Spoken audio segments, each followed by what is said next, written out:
이스라엘 백성들이 하나님의 은혜와 사랑을 잊어버리고 저버리고 하나님을 거역하고 배반하고 우상을 섬기는 죄를 지었을 때 하나님께서 그들을 이방 사람의 손에 붙였어요. 이방 사람들에게 사로잡혀 감을 당하게 하셨어요. 그러나 그런 중에도 하나님은 어떻게 하셨어요? 사로잡아 간 자들에게 긍휼히 여김을 받게 해주셨다라고 말씀하고 있어요. 우리는 그 내용을 통해서 우리 하나님은 징계 중에도 당신의 백성들, 당신의 자녀들에게 긍휼을 베푸신다라는 사실에 대해서 생각해 보았습니다. 이 말을 조금 다르게 표현하면 하나님은 언제 어느 때라도 우리를 향한 긍휼을 잊지 않으신다. 자, 그렇다면 이 하나님을 믿고 살아가는 우리들, 이 하나님을 아버지로 모시고 살아가는 우리들은 하나님에 대해서 어떻게 해야 하는가? 하나님이 언제 어느 때라도 우리를 향한 긍휼을 잊지 아니하신다면 우리도 그 하나님을 향해 언제 어느 때라도 찬양하기를 쉬지 않아야 돼요. 언제 어느 때 어떤 상황 속에서도 하나님을 찬양할 수 있어야 돼요. 그래서 오늘 본문은 뭐라고 말하죠? 48절 보세요. 여호와 이스라엘의 하나님을 영원부터 영원까지 찬양할지어다. 모든 백성들아 아멘 할지어다. 할렐루야. 또 시편 104편 33절 보면 내가 평생토록 여호와께 노래하며 내가 살아있는 동안 내 하나님을 찬양하리로다.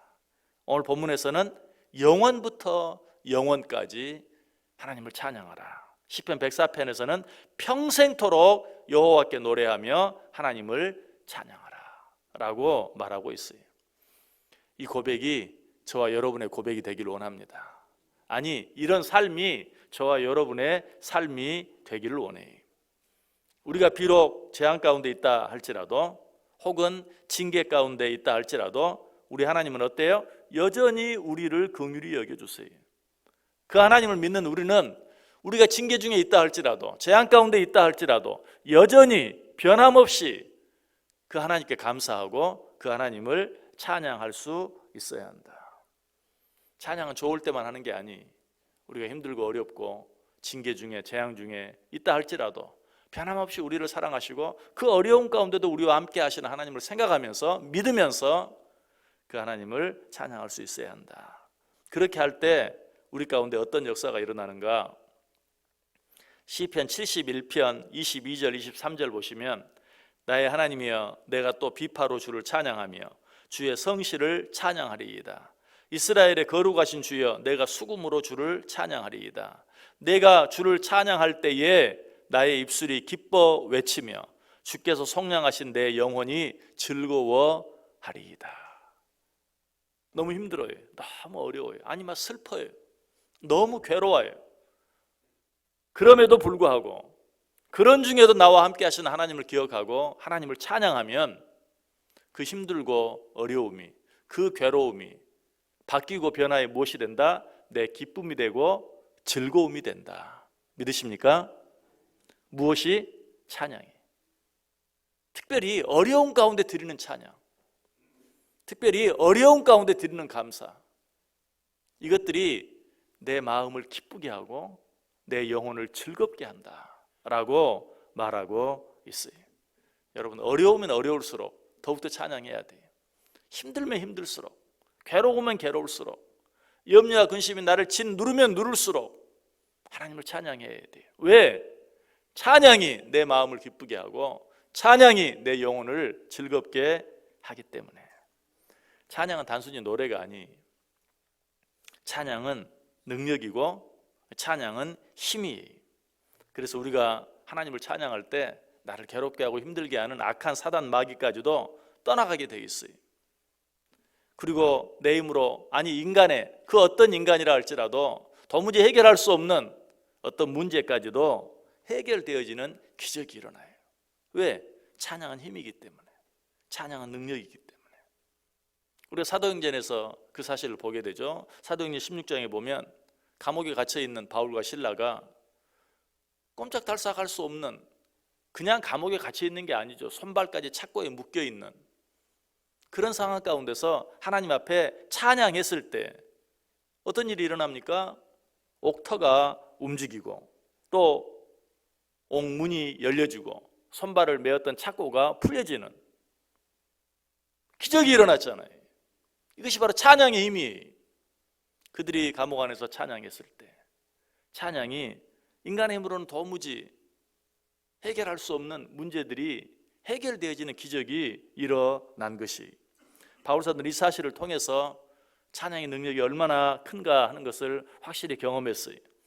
그래서 그는 모든 사람들을 어떻게 권면합니까? 에베소 1장 3절에 찬송하리로다 하나님 곧 우리 주 예수 그리스도의 아버지께서 그리스도 안에서 하늘에 속한 모든 신령한 복을 우리에게 주시되. 찬양하라! 너희들이 찬양할 때 하나님께서 하늘에 속한 모든 신령한 복으로 너희에게 넘치도록 채워주시고 부어주실 것이다 라고 말씀하고 있어요. 바울이 이렇게 말씀할 수 있었던 이유가 뭐예요? 나는 감옥 안에서 갇혀있을 뿐만 아니라 손발까지 착고에 물려있는 그런 상황 가운데서 찬양 가운데 역사하시는 하나님의 능력을, 은혜를, 기적을 체험했다. 너희도 그렇게 되기를 원한다. 너희도 하나님을 찬양함으로 하나님께서 하늘에 속한 신령한 복들을 너희에게 풍성히 부어주시는 그 은혜를 체험하고 누리기를 원한다 라고 말씀하고 있는 것이, 시편 기자도 말합니다. 시편 33편 1절에서 너희 의인들아 여호와를 즐거워하라. 찬송은 정직한 자들이 마땅히 할 바로다. 여러분, 이 말을 다른 말로 바꾸면 어떻게 되는 줄 아세요? 찬양하지 않는 자는 정직한 자가 아니다. 찬양하지 않고 너희가 정직하다고 말할 수 없다. 여러분, 내가 하나님을 믿는다. 정말 하나님을 믿는다면 어때요? 그 하나님을 찬양해야 돼. 하나님을 찬양하지 않으면서 하나님을 믿는다고 말하는 것은 거짓말이다.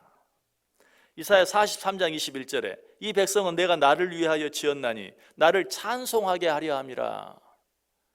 하나님이 당신을 찬송하게 하기 위해서 우리를 지었다고 말해요. 그럼에도 불구하고 하나님을 찬양하지 아니하고 하나님은 나의 창조자이십니다, 나는 하나님의 피조물입니다 라고 말하는 것은 거짓말이에요. 내가 왜 너를 지었는 줄 아느냐? 나를 찬송하게 하기 위해서. 그러면 찬송하면서 하나님 당신은 나의 창조자입니다, 나는 당신의 피조물입니다 라고 말해야지, 찬송하지 않으면서, 찬송을 위해 지음받은 존재가 찬송하지 않으면서 하나님을 창조자라고 말하는 것, 내가 하나님의 피조물이라고 말하는 것, 그것 역시 거짓말이다. 에베소 1장 11절 12절에도 모든 일을 그의 뜻의 결정대로 일하시는 이의 계획을 따라 우리가 예정을 입어 그 안에서 기업이 되었으니 이는 우리가 그리스도 안에서 전부터 바라던 그의 영광의 찬송이 되게 하려 함이니라. 하나님께서 왜 우리를 예정하시고 택하셨다고요? 그리스도 예수 안에서 우리로 당신의 찬송이 되게 하기 위해서. 그러므로 하나님이 나를 택해 주셨다, 나는 하나님의 백성이 되었다 라고 말하는 자들은 당신의 찬송이 되게 하기 위해서 우리를 예정하시고 택하신 하나님을 찬양해야 돼. 그 하나님을 찬양하지 않으면서 나는 하나님의 택함을 받았다, 하나님의 예정함을 받았다 라고 말하는 것 역시 거짓말이다. 보다 놀라운 말씀이 시편 22편 3절 말씀이죠. 이스라엘의 찬송 중에 계시는 주여 주는 거룩하시니이다. 이스라엘의 찬송 중에 계시는 주, 하나님 어디에 계신다고요? 찬송 중에 계신다. 그런데 찬송하지 않으면서 내가 하나님과 함께 합니다 라고 말하는 것 거짓말이 아니 거짓말이죠. 이스라엘의 찬송 중에 계시는 하나님, 그 하나님을 찬송하지 아니하면서 나는 하나님과 함께 합니다, 아니 하나님이 나와 함께 합니다 라고 말하는 것은 거짓말이라는 것이, 하나님께서는 우리의 찬송 가운데 거하십니다.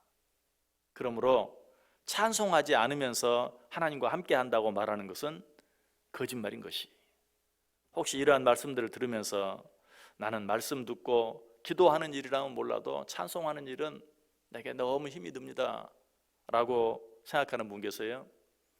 여러분, 기도 물론 귀합니다. 그러나 성경 어디에도 내가 너로 하여금 기도하게 하기 위해서 너를 지었다라는 말은 없어요.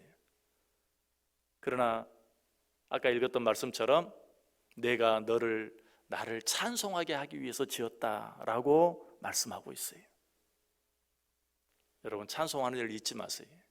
우리가 새벽 예배를 새벽 기도회라고 말하기도 합니다. 이 새벽에 기도하는 일도 정말 귀중합니다. 그러나 기도하는 일뿐만 아니라 하나님을 찬양하는 일 그 자체도 얼마나 귀중한지 몰라요. 이 하루의 첫 시간에 하나님 앞에 드리는 찬송에 여러분의 모든 마음과 정성을 다 쏟아보세요. 찬송은 무엇이라고요? 힘이라고 그랬어요. 능력이라고 그랬어요. 이 새벽에 하나님 앞에 찬양할 때 온 마음과 뜻과 정성을, 그냥 예배 순서 중에 있는 한두 곡 찬양하는 그런 것이 아니라 여러분이 말씀을 듣는 것처럼, 여러분이 기도하는 것처럼 최소한 찬양하는 일에 힘을 쏟아보세요. 그렇게 할 때 이 하루를 넉넉히 승리할 수 있는, 여러분이 오늘 하루 아침부터 저녁까지 그냥 열심히 뛰어도 다 해결할 수 없는 일들이 능히 해결되어지는 그런 하나님의 놀라운 은혜가, 축복이 여러분 자신 가운데, 여러분의 가정 안에, 여러분의 삶 가운데 넘치게 될 줄 믿습니다.